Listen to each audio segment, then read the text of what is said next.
What's up, Franklin? My name's Calvin. What's up, Franklin? My name's Calvin.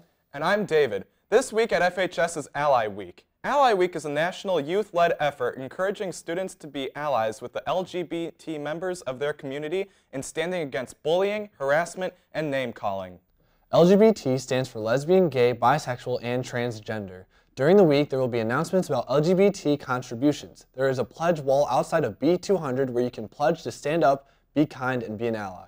On Wednesday, student clubs and staff will be handing out ally stickers and rainbow Smarties to allies. Here are some highlights of the LGBT contributions to society. Born in 1912, Alan Turing was known for shaping modern mathematics and computers.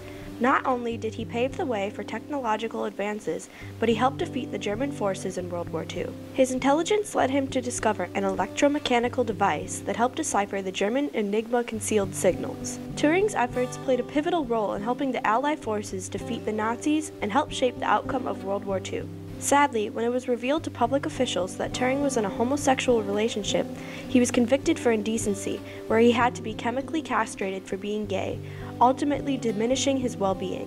2 years later, he passed away due to suspected suicide. Yet, his legacy will transcend for generations in history from making monumental discoveries. Bayard Rustin, an under-recognized civil rights activist, was born in 1912. After graduating from his hometown university, he decided to move to the heart of Harlem.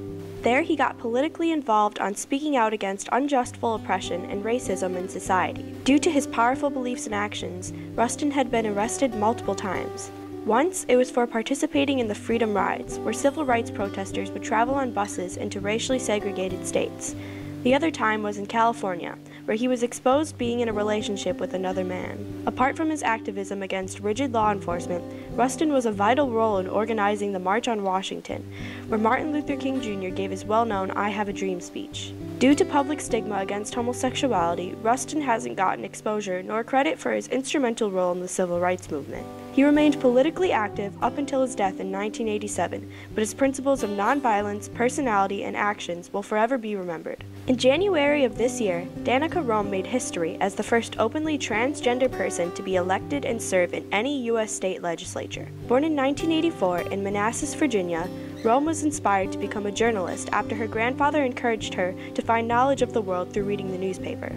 After working as the lead reporter for the Gainesville Times and Prince William Times for 9 years, she decided to focus her career on politics and run for the 13th District of the Virginia House of Delegates. After beating her transphobic opponent, Bob Marshall, she hopes to bring LGBT legislation to the table and help end the discrimination that exists inside the U.S. government.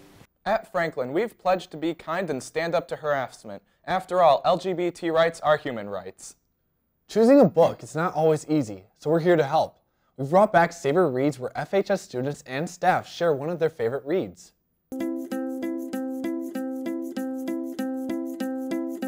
Hi, my name is Jordan Spoo, and the book I read was Piecing Me Together by Renee Watson. Piecing Me Together, it tells the story of a young woman of color named Jade, and she's living in a poor neighborhood, attending a prestigious private school on an academic scholarship.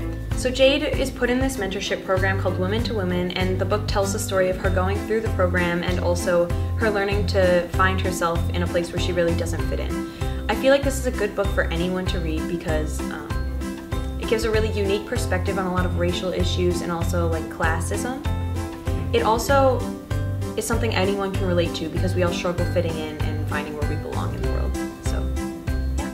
If you're interested in Piecing Me Together, check it out in our school library. And if you'd like to share your favorite book on Saber Reads, email the Saber Roar at thesaberroar@franklinsabers.org. The 9th annual Art Gallery Night showcased the immense talent of elementary to high school art students. The community came together to support the Franklin District Art Program. Gallery Night at FHS allows the art community to come together and give feedback to each other. It is the time where the art students get to showcase what they have been doing all year. Athletes have their games, musicians have their concerts, art students have their gallery night. I put really hard work into my art, and I'm really glad that I made it to the art gallery. The Gallery Night not only helps students share their artwork, but helps students communicate, be confident, problem solve, be proud of their accomplishments, and share it with teachers, parents, and the whole community. Wow, that is some serious talent. Catch me in next year's gallery night with my abstract drawing. You need to work on your shading, David. Maybe art's not your thing. Well, maybe music is.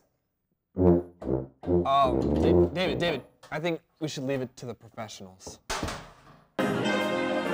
The Franklin Music Department hosted their Beyond the Sea themed 2018 Jazz Cabaret, where music students from Forest Park, FHS, and even UW Whitewater gathered to perform music for their guests and to raise money for music activities.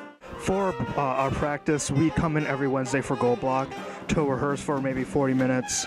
And that's all of the preparation that we had. It's a lot of fun, but it is a little bit, it gets me a little bit anxious because you are performing in front of a lot of people, but you are so focused on playing your music that all that gets drowned out, and it's a really fun experience. Along with music, the night included food, dancing, and even a raffle. The event ended up being a success, ending with a collaboration between the jazz bands of FHS and UW Whitewater, which left the attendees looking forward to next year's performance.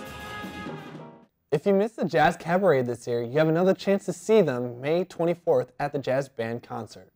Our food students compete in a variety of culinary competitions. ProStart is one of the classes you can take if you want a career in the food industry.